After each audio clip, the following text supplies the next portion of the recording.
ఖమ్మం నగరంలోని పలు ప్రాంతాల్లో పాటు సారథీనగర్ ప్రాంత వరద దాటికి నిరాశ్రయులైన బాధితులను చూసి స్పందించిన గాంధీచౌక్ వరప్రదాత షిరిడి సాయి మందిరం చైర్మన్ శ్రీ వేములపల్లి వెంకటేశ్వరరావు గారు బాధితులకు తమ వంతుగా భరోసా కల్పించేందుకు, వారిలో ఆత్మస్థైర్యాన్ని నింపేందుకు తమ వంతు చేయూతను అందించారు. 300 కుటుంబాలకు నిత్యావసర సరుకులు పంపిణీ చేశారు.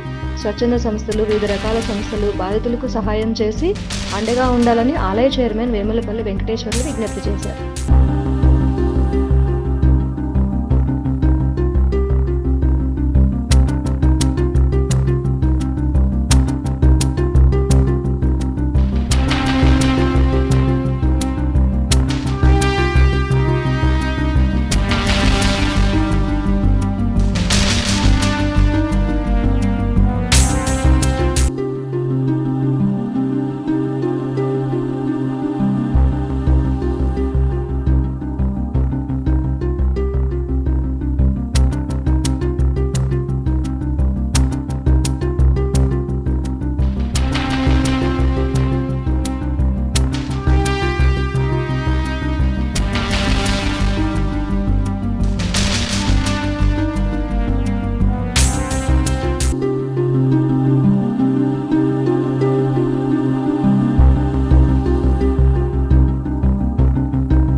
మేము చాలా పేదలం, ఇల్లు కూడా ఇయ్యలేదు.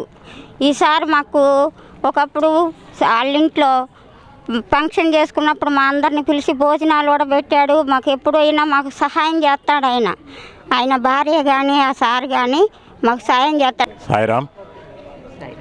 గత 3 రోజులుగా ఖమ్మం పట్టణంలో వరద బాధితులు చాలా ఇబ్బంది పడుతున్నారు. ఈ వరద బాధితుల సహాయార్థం గాంధీ చౌక్ వరప్రదాత షిరిడి సాయి మందిరం తరపున గత 2 రోజులుగా మొదటి రోజు ఒక 2000 మందికి భోజనాలు ఏర్పాటు చేశాము. అలాగే సోమవారం నాడు ఉదయం సాయంత్రం ఒక 1000 మందికి భోజనాలు ఏర్పాటు చేశాము. దాన్ని పునస్కరించుకొని ఈరోజు మన గుడి తరపున, బాబా గుడి తరపున ఒక్కొక్క కిట్టు 600 రూపాయల చొప్పున బియ్యము, పప్పు, ఉప్పు, ఆయిలు, ఒక లుంగి, ఒక టవలు, ఇట్లా ఒక 200 మందికి ఈరోజు ఈ కాలనీలో ఇస్తున్నాము. దీనికి మాకు బియ్యం తిరుమలగిరి ఇమ్మడి నర్సయ్య గారు 10 క్వింటాలు స్పాన్సర్ చేశారు. ఈరోజు ఉదయం వారిని అడిగిన ఎమ్మటే 10 క్వింటాలు బియ్యం స్పాన్సర్ చేశారు. ఆ బియ్యం ఇప్పుడు 200 మందికి 5 కేజీల చొప్పున మేము డిస్ట్రిబ్యూట్ చేస్తున్నాము.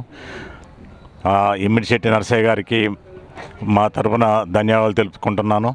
అలాగే మున్ముందు ఎప్పుడు ఏ అవసరం వచ్చినా ఇటువంటి కార్యక్రమాలకి మేము ముందుంటున్నామని చెప్తూ సెలవు తీసుకుంటున్నాను. ఇట్లో వేములపల్లి వెంకటేశ్వరరావు, చైర్మన్ వరప్రదాత షిరిడి సాయి మందిర్.